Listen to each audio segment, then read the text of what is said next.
Wow. Welcome to the 100th episode of Leading Our Own Way. Not much of an intro because I kind of do it when we get going, but guess what? It's the 100th episode. I thought I'd wear my special t-shirt, the Leading Our Own Way t-shirt. I normally wear a black. This is the t-shirt if you're watching on YouTube and Spotify, which soon you will be able to on Apple soon, but otherwise it's just audio. But this is a 100th episode of Leading Our Own Way. But anyway, I'm wearing the special t-shirt. I thought it was a good night to wear it. I filmed this week the first part, which is about to tune into after the trailer and the SU Skincare sponsorship.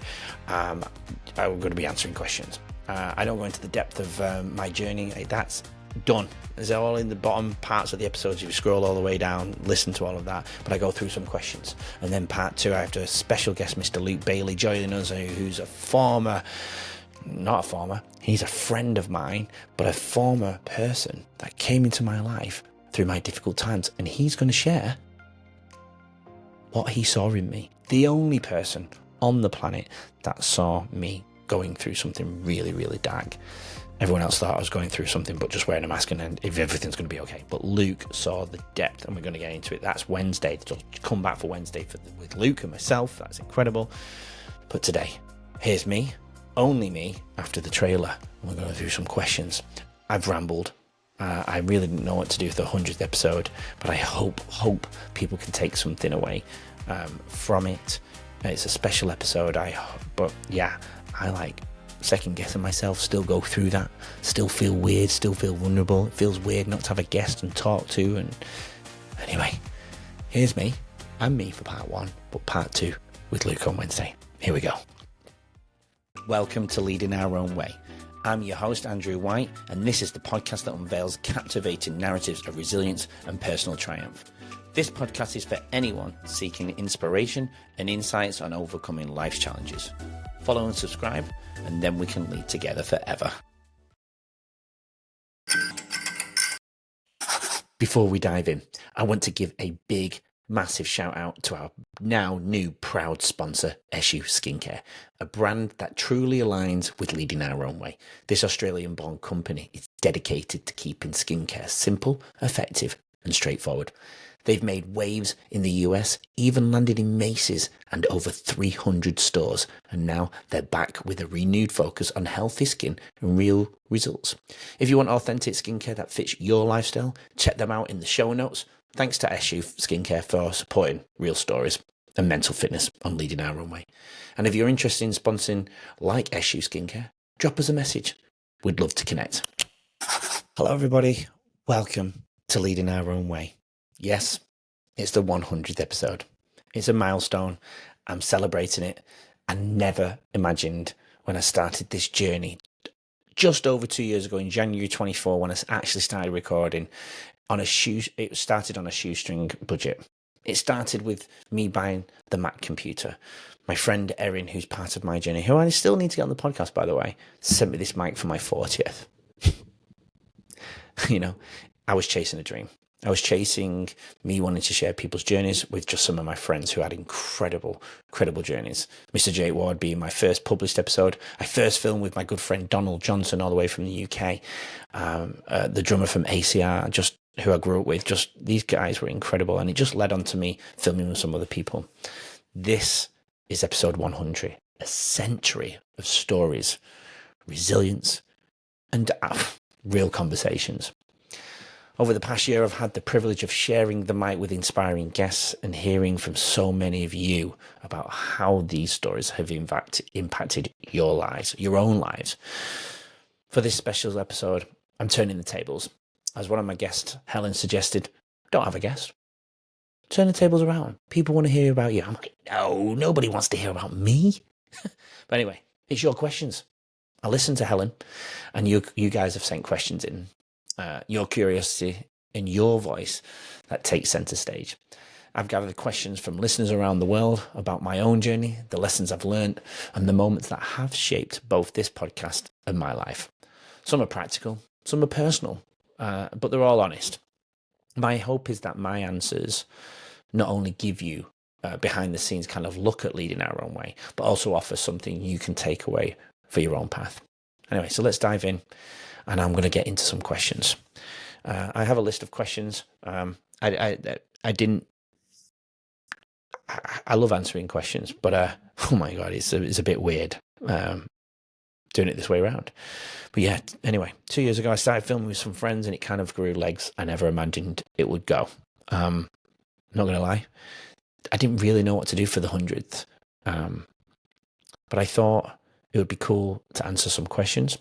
And for part 2, I've got a special person coming into my life. This podcast started. If you don't fully understand why it started, please go right back to the bottom of Spotify, Apple, YouTube, right to the bottom, and you can listen to the episodes. Hello, are you anybody out there? I think that's what it's called. It's been that long ago.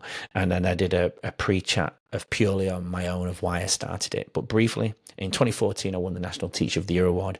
In 2015, I found myself in a workplace bullying scenario. I don't know if those people really knew what they were doing. I don't know if they intended to hurt me or even know that what they were doing. They may think this is nothing to them. But for me, I went through one of the most difficult times of my life. The reason why I told you about the Teacher of the Year award and how it might be connected is everyone kept telling me, that's tall poppy syndrome. And here in Australia, it's quite well known, apparently. And still to this day, I don't know if it is, but everyone says it. And so when I wrote the book with my friend Mike, we collected stories from around the world of people going through very similar scenarios. And my journey in chapter 1 is called tall poppy syndrome. So, guys, that book is a leadership book. But we collected stories from around the world. Chapter 2 was a personal development chapter intertwined with those scenarios in chapter 1. And then chapter 3 was that human side of leadership, showing leaders, if you don't lead with purpose, this is the impact on people's lives. Because everyone is a human. And I think we should all be treated like one. That's the premise, is the root of my journey. I lived, once the journey of the workplace bullying was kind of over and the truth came out and it was fairly evident what was happening. For those who were in my life at the time, they still might never know. But I went through the most difficult time of my life where I wasn't sleeping. I was thrown up before work and I had suicidal thoughts. I had my son. He didn't fix me. I was still going to work every single day with a mask on my face. Everyone thought I was happy, but I was a shell of a person. I wouldn't go to bed till 4 o'clock in the morning, eating rubbish. My dog supported me. She was always there. My good old girl, Flossie, still going strong. My partner really didn't know what to do. She was great, but just really didn't know how to support me. She'd even be on the phone crying to her mum, not sure how to support me. I think most people will go, it's just not, you're not getting along with somebody. And this is where Luke, who's going to be in part 2, we've not seen each other in 10 years. Actually, I lie. We saw each other at a party many years ago, a house party of one of my colleagues, believe it or not. We saw each other and reconnected. But he was kind enough to come on the show and share what he saw. He is, outside of my partner and my dog, was the person who saw the darkness, what I was going through. And some weird things were going on in the house too. Maybe signs. I don't know. But listen for part 2 for that one. Built the house, bought a new fancy car, and got my dream job, only to find myself in the toxic work environment. Not bullying, but just it was a toxic environment to be in. A beautiful journey, but it wasn't for me. When I left there, 6 weeks later, I was rushed into hospital with septic shock in the bile duct. And I will answer this part of some of my questions because I've read some of them and saved them for many months. But that was the catalyst. That was the change. That was what needed to change. So that's when I wrote the book. And I started to study all these books: the brain, sleep, food, nutrition, exercise, movement, cells, the cellular level. And for me, that is the root of everything. If we can get to the root and work on it, and if I can give tips to people from around the world, I'm not here to dictate. I'm not here to even give advice. That's for the guests. And they give their advice based on their own personal journey. And every journey is different. One guest might conflict with another way of another guest doing it. But that's the beauty, because it works for them and their individuality.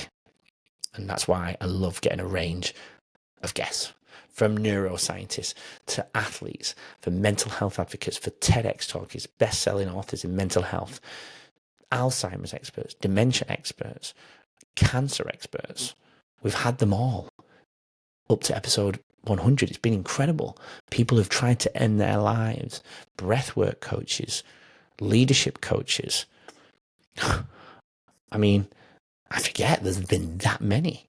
Go and have a look. You can see them. Neuroscientists, health experts from the TV on the show. Like, I would never imagine even speaking to these types of people.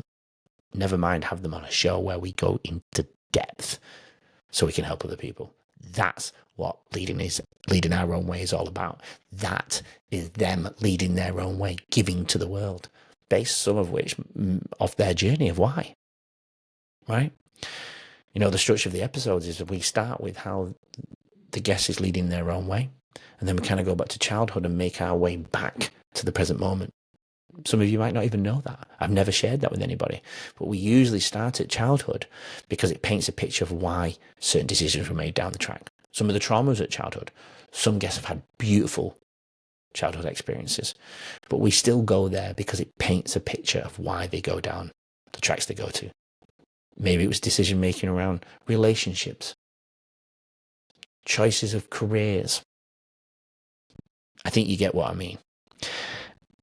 And then we make our way back to the present moment. And I end with 3 final questions. Future plans, piece of powerful advice. Even though the guest would have given loads of gems throughout, I asked them to leave us on one powerful piece of advice for you guys to hear and take away. And then I asked, what is their purpose? And the answer to that is pretty crystal clear usually. But I asked the guest to put it into one powerful line. And I've just started to ask a new question, and I love it. I get them to think about a question that they wish people would ask them, but they never do. And it's such a powerful question. It really gets the guest to think about it. Anyway, let's dive into the questions. Let's get into some of the questions that you guys have sent all the way from around the world. All right. Whew. Number 1, what inspired you to start the Leading Our Own Way podcast? I just mentioned it. I probably preempted that answer, but that's really the root of why. You know, I've always liked to talk. My personality intertwined. I've always been laughed at because I love to talk and connect. So I just started talking. No judgment. I don't even know who's listening to this right now. I'm okay with that. It's helped me really get over the fear of judgment, of being myself, talking, being real with people, and not worrying afterwards what they thought about me. Was I too much? Was I too little? Did I speak too much? I'm all right with it. So, yeah, that's what I discussed before was really the root of why I started the podcast. And it was my safe space to talk. And people who wanted to come and talk to me came on the show. Pretty simple. I hope that answers your question. Number 2, was there a single moment when you realized you had to change your life's direction? Yeah, it was. It was the hospital, in the bed, the sepsis shock. My partner got the phone call to say, prepare for the worst tonight. There's 30 minutes point where he might be in a coma.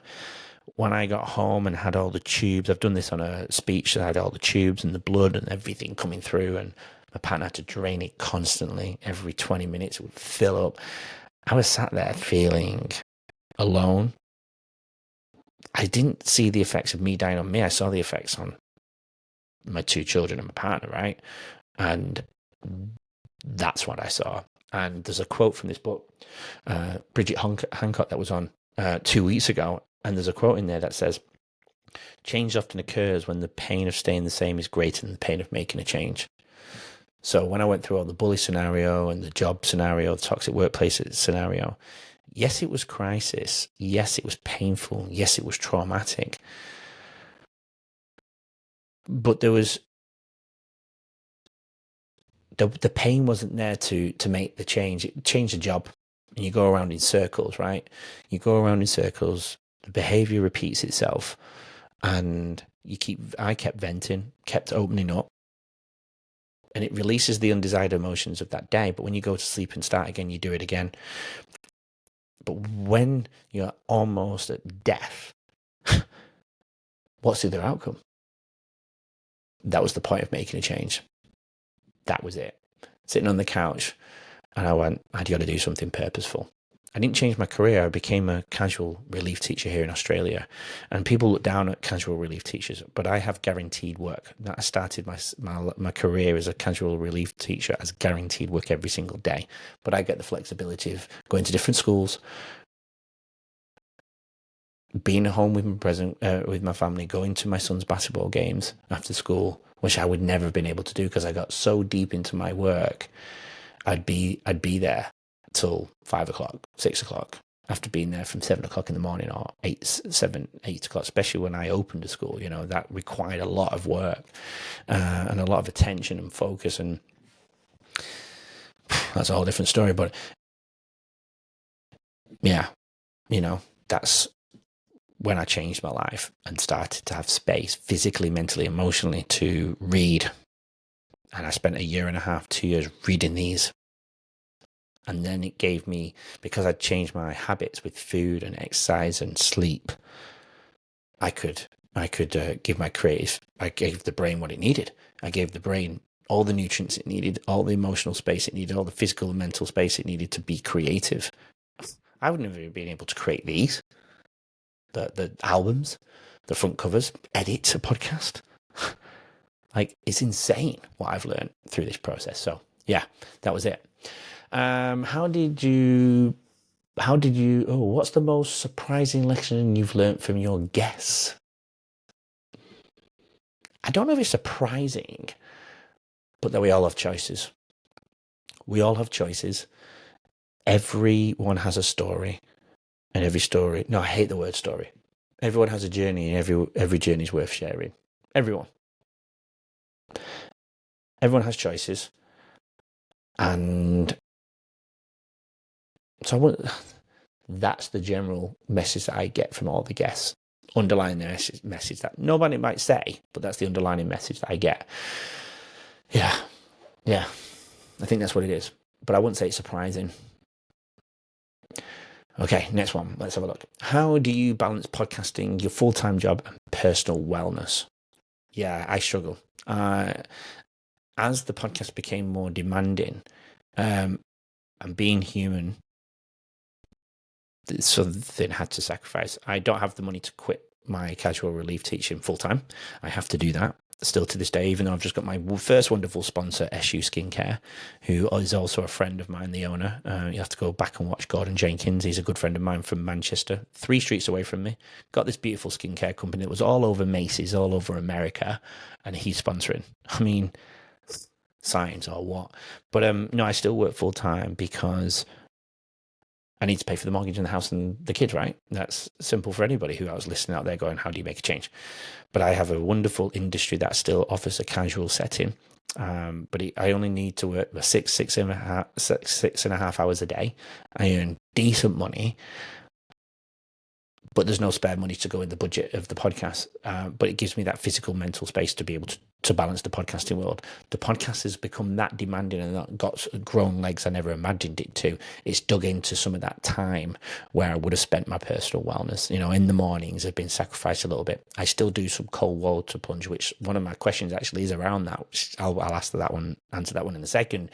Some of the weightlifting has kind of gone. And then I can see myself dibbling into some of the food that I would have cut out and that we talk about on the episodes. So, but I know through reflection and self-awareness that I know the answer and I can get back to that, and I know I'll be good. And it's just about finding that discipline to get back to it. And that's just what works for me, right? It doesn't mean it's going to work for anybody else.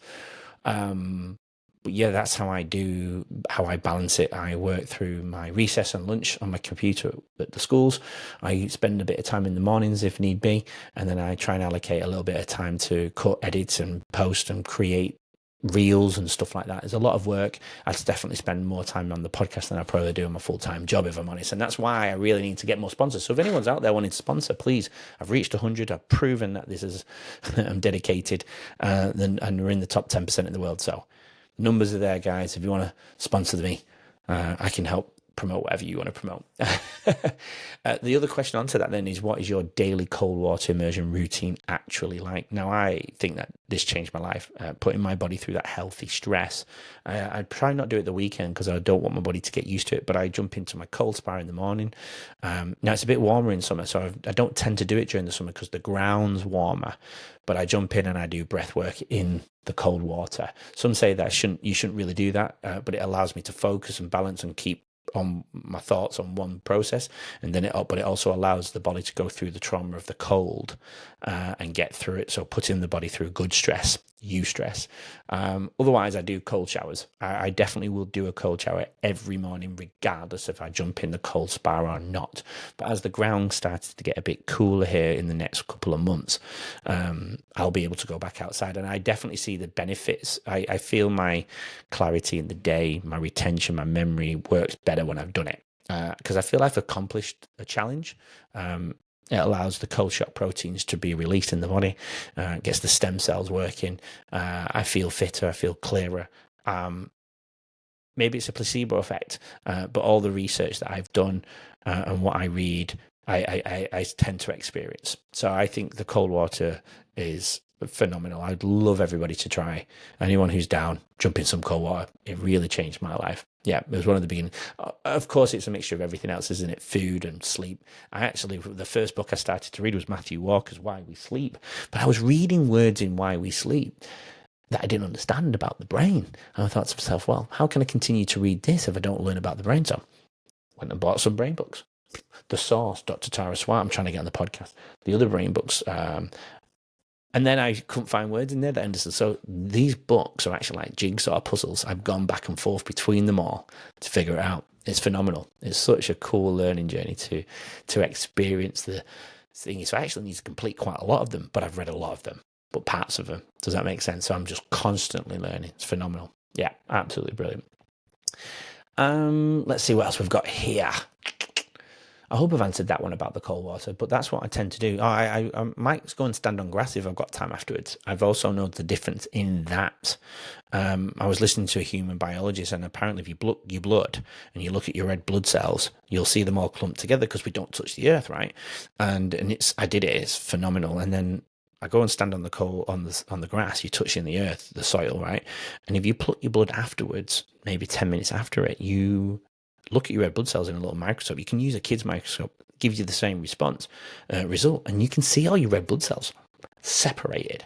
It's phenomenal. It's insane. Anyway, so yeah, earthing is definitely beneficial too. But I won't say I do that very often. But by checking that, it's proven to me how phenomenal it is. It's just time, man. Just fucking time. Need time to do it. But yeah, give that a go if you can. If you feel open to that one. Next question. Oh, this is a tough one. Which episode has had the biggest impact on you personally, and why? I struggle to answer that. I really can't answer that because everyone's journeys have been completely different, and they've all offered incredible insights to me. They all make me feel, not consciously, they're not guilty of this, but I feel when I hear other people's journeys, and I think people who listen to it also feel the same, because I've asked people to come on the show and they're like, no, the people you have on here, mine doesn't even come close. And that's how I feel, right? I feel that all their journeys are like, whoa, if I'd gone through that, I'd gone to deep, dark depression. I wouldn't have been able to do what they've done to start to lead their own way, right? But my friend Paul Elderkin, I think he was episode 7. I think Paul Elderkin was episode 7. I will double check that now, actually, whilst I've got my folders here. Paul Elderkin was episode 6, and he's a good friend of mine. We met on the basketball courts here in Australia when I was part of the club. I was coaching professionally here, and Paul played professional basketball in the UK. We've got a lot of mutual friends. He's also living here now. Episode 6, before we filmed, I was at his place, and I rambled on about my journey before I even knew anything about his journey. And we, got upset. We shared the story, and then he shared me his story. I can't remember. I don't think it was the same night. He completely held space for me and listened. And he could have jumped in any time and shared his, and I would have felt like a complete dick. think. But when he did share mine, I was like, mate, you listen to me ramble on about mine. Yours is a whole nother level. I mean, go and listen to the episode. You'll understand. And we share this part in it. But he said to me some powerful words that have stuck to me. And this is not to say everybody else hasn't stuck with me, because they really have. But Paul's words, when he responded to me, when I acted like, whoa, my journey felt inferior to his. He said, Andy, there's no ranking on trauma. Oh, that stuck with me. That has never left me. It just hasn't. So Paul, if you're listening, message me, because to acknowledge that you heard it, because we'll still catch up. I'm actually seeing him at the end of March, believe it or not. Oh, I forgot about that. In 2 weeks I'll be seeing him. Paul, I'll be seeing you. Whenever this comes out. I don't even know what this date comes out. So yeah. I hope that answers that question. Let's see what else we've got. How do you choose your guests? Any dream guests you haven't had yet? Well, my dream guest is Justin Timberlake. Not necessarily because he's had a journey, but because I love him. I would love to have Justin Timberlake on the show. But do I choose my guests? I don't choose my guests. I started interviewing my friends.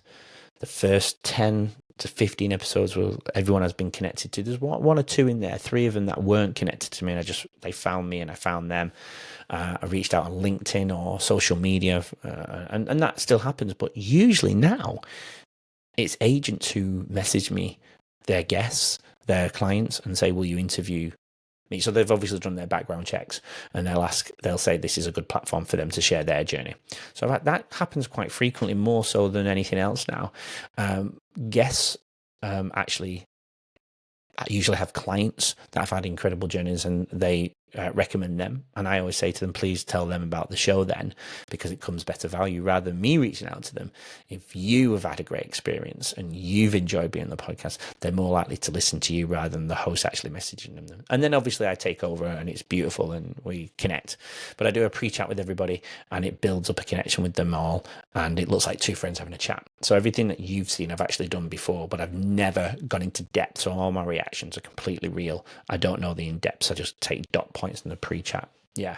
So do I choose them? No, I wouldn't say I choose them, because I think it goes back to everyone has a journey and every journey is worth sharing. So yeah, no, I don't choose them. I've never said to anybody, no, you're not worthy of being on the podcast. That has not happened once. Nah. Right. This is a good one. What's the hardest part about leading our own way as a one-person operation? Very good question. I literally do everything. I've had some people argue with me saying I've got a team. I don't. I have 11 members of an AI team helping me, business manager and stuff like that, social media manager. But that's AI. I create all of this artwork. I create all the front covers. I have to gather photos and videos of the guests. I get them to send them to me. I have to create reels. I create 4 reels that go out Tuesday to Friday. I create a movie style trailer that goes out on a Monday, but I share on the Friday before. Upcoming guest posts, all the artwork, the thumbnails, the cut up of the episodes on Spotify, Apple and YouTube, and they're all separate. I have to duplicate it because they all have different endings. I've had to learn all the editing, the programming, the microphone operation. One-man team. I would love a team, but at the same time, I'd struggle to let it over, right? But you have to earn a lot of money to do that anyway. But I'm not there yet. But yes, it's definitely a full-time job. I have my routine. I've got quicker. But then another creative edge comes and you have to add something else in, and it goes back to full capacity just when you think you can slow down a little bit. But that's what you have to do, right? To build, you have to become more creative, add something to the load that benefits the show to enhance the viewership. And then that becomes myelinated, it becomes normality, and you get quicker at that. And then something else comes, and that's ultimately how you get bigger, right? That's how the podcast gets bigger. That's what it's been doing for 2 years. Because then after 8 months, we're in top 15%, and then another 12 months later, we're top 10% in the world. So that is incredible to me. People say I'm a talker, not a walker, but I'm walking. There we go. Have you ever thought about quitting? Ooh. I wouldn't say quitting, but I've dipped down and gone, I'm not sure if I can do this anymore because of time constraints. And then I'll get a beautiful message that just reignites me and goes, nah, no quitting here. And I just somehow I just get a burst of energy.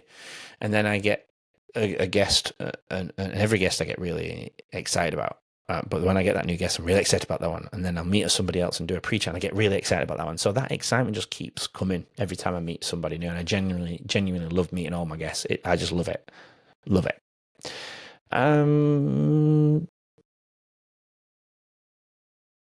What advice would you give somebody starting their own podcast?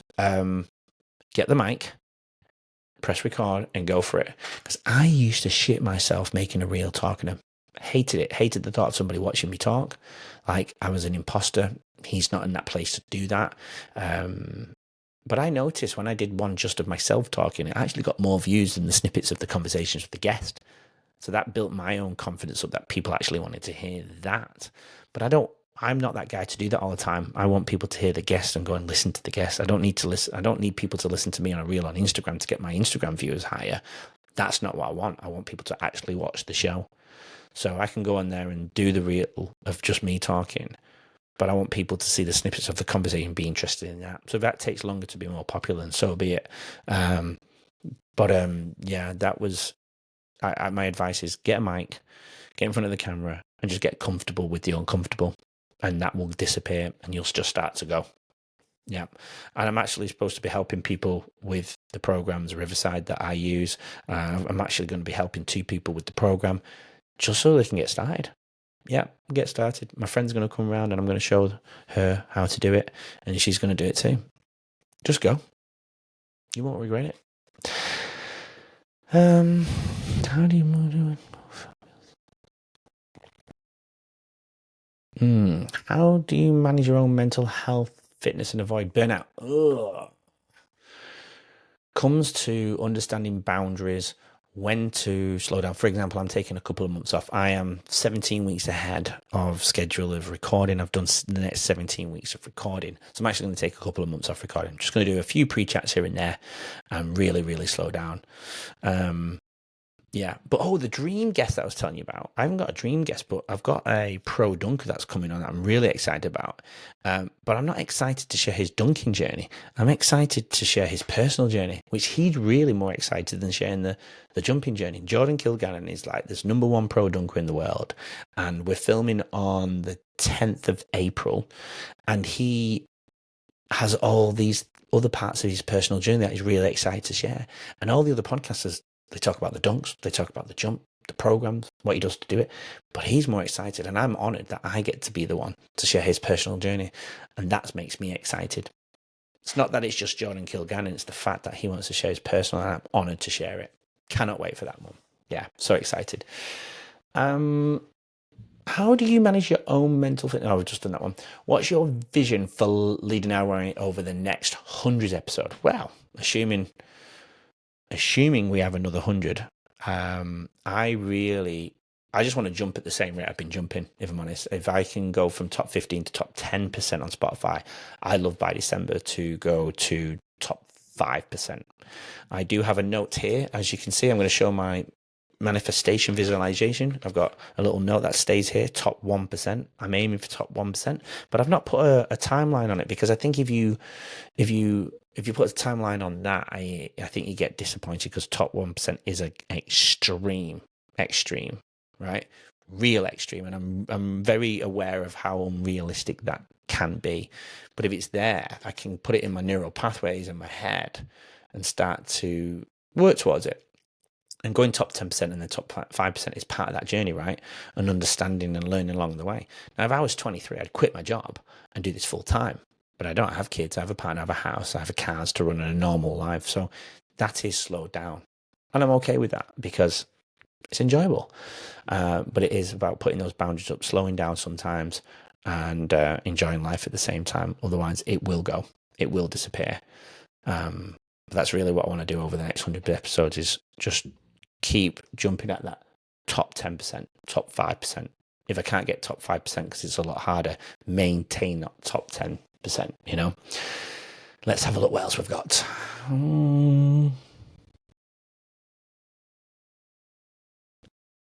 Oh, if you could give your younger self one piece of advice, what would it be?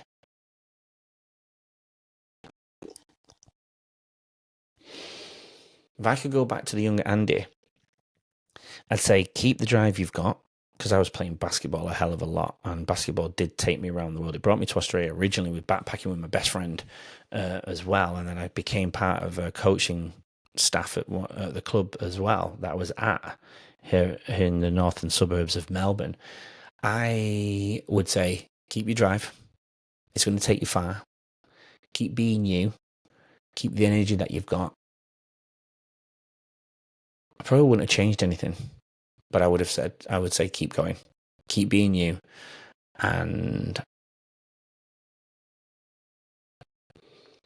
if I was going to give him some advice, not to avoid what I went through, but to, I suppose, be better prepared. But then again, would this really exist still if I changed that? It's a tough one.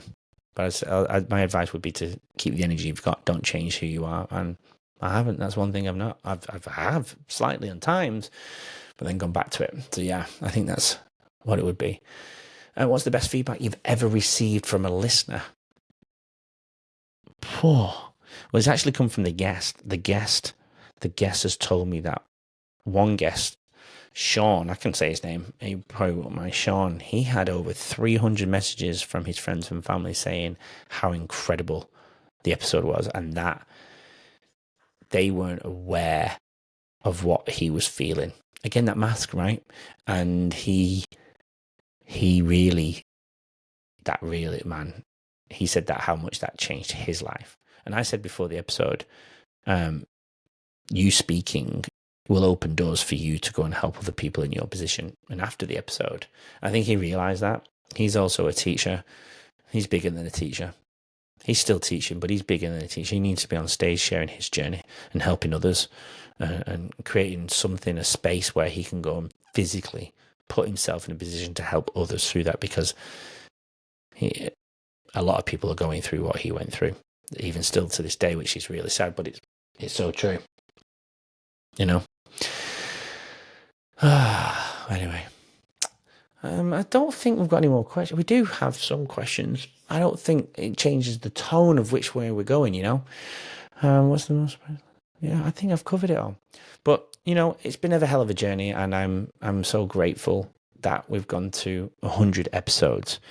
If you'd said to me 2 years ago, you're going to reach 100, because did you know the average podcast dies after 11 episodes, and then over something like 80% or a certain percentage, something like that, between episodes 11 and 20 die off. And anyone that is making a full-time gig out of podcasting is well into the third year, well over 150 episodes. So this is 2/3 of the way if that's true. But I need people to know I'm not here to quit and to make a living from this. If that comes as a byproduct and I can help people in that way and reach more people, so be it. Absolutely. Why wouldn't I want to do that? But it's not something I'm necessarily chasing. It's in my vision, it's in my head, but I'm not burning myself out to do it. You know? So there we go. 100 episodes, guys. I can't believe it. It's just incredible. If anyone's got any more questions, please reach out. Please go and listen to those early episodes, because that was my rawness of explaining my journey and explaining why the podcast exists. I didn't want to use today to go into the depths of that. That's not what it's about. This is a celebratory episode of 100 episodes. And I can't wait for you to tune into part 2, which is Luke Bailey, where we're going to the depth of what he does and why I needed him in my life. And there's something spooky going on inside the house, which connects to why Luke came in my life. So please tune in on Wednesday for that. I'm still debating if Tuesday Truths is going to come out. I don't know. I'll see when I make it tomorrow, and then I edit this tomorrow. Will I do a Tuesday Truths? But if it's there, you know it's there. If it's not, you know why. But yes, this is the end of part 1. I hope I've answered some questions that help paint a picture of me, the journey, the podcast, Leading Our Own Way. But just, guys, before you go, please give this a review. Please follow the show. Please share it. Please follow on all the social networks. Please get out to as many people as you can. And just please know, I just interview these people and have a chat with these people because I want you, the viewers, to take pieces of them and put it into your life, whether it is changing a pivotal point in your life, whether it's a change in your career, whether it's health related, whether it's to reflect on your own childhood, your own trauma as an adult, whatever it may be. It doesn't have to be trauma informed. It could be anything. I've had athletes on the show. Josh Giddey, who played for Chicago Bulls, his dad, Warwick Giddey, he shares how navigating being a father to somebody in the NBA, his good field journeys of his sportsmanship career, how he became a professional athlete. You know, they're not all going through really tough times. This is a good feel podcast with incredible people's journeys and how they lead their own way. I need people to understand that. Some people do bring up, no, it's not negative. This is all positive. You know, I love how each guest brings light to their world around them as well. So please go and listen to the first 100. The people who are coming up are absolutely incredible. Quickly, I've got former addicts, people been in jail who are just doing beautiful things. Joanne, who invented the easy oven, will share her incredible journey. Another person from the UK, Kirsten, who's part of the Start Over movement, Sir Marco Robertson next week, they've got a connection. Kirsten was also bullied in the workplace. Just incredible people. Sammy Jones is coming up in a few weeks. Absolutely incredible. Carl, who lost his son to SIDS, has created something absolutely beautiful, a charity around SIDS and raising money and awareness to the world around SIDS. Absolutely incredible.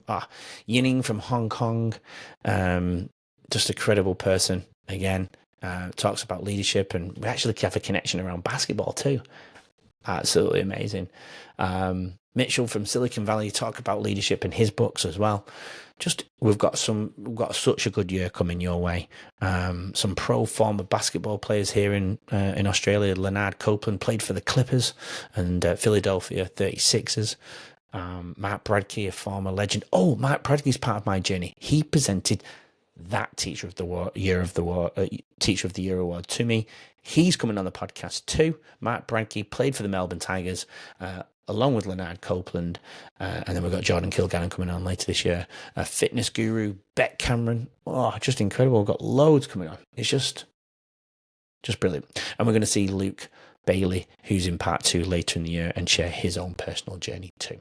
Anyway, that's the end of part 1. I'll stop rambling. I could talk forever, and I don't know if this is any good, this episode 100, but it was about me being real, being raw, vulnerable today. But part 2 is going to be the same, so please come back for part 2. The only person that really saw what I was going through, physically and mentally and emotionally, and saw me at my darkest. But yes, please tune in. Come back Wednesday for part 2. Keep leading your own way. And welcome to the 100th episode. Please leave some comments as well on Spotify, Apple, and YouTube. That would really help us as well. Anyway, bye for now. See you then. Join us tomorrow to hear more from today's incredible guests and learn valuable insights to help you lead your own way. Don't forget to subscribe. We'll see you then.